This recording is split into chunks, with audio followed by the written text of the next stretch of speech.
I've made a horrible mistake. I thought to put the shelf here in front of the door, because we never use the door in the shop. I always use the main door to get in and out. And it occurs to me that in a power outage and I need to get in the shop, I'm not going to be able to push this shelf out of the way. So now I'm going to have to move it back to the back of the shop. Although this time I'm going to put it in the corner where it's out of the way and move the drafting table by the door. I think in a power outage I will be able to move the drafting table. Here we go.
Well, thank you for joining me while I tidied my workshop. Probably not the most exciting thing, but I think it's a new beginning and a great way to start this channel.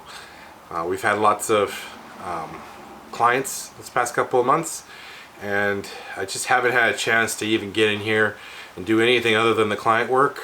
I do this part-time, and I just haven't had a chance to come out here and do that kind of work. So it just feels really good to just take a pause from the ongoing projects and actually do something for ourselves and clean up and make it nice. And now we can actually think when we come into the workshop. So yeah, I'm very happy that we've done this work, and I'm looking forward to doing work and sharing it with you in the future. Please subscribe and hit that bell for new content. I'll try to post new content every week.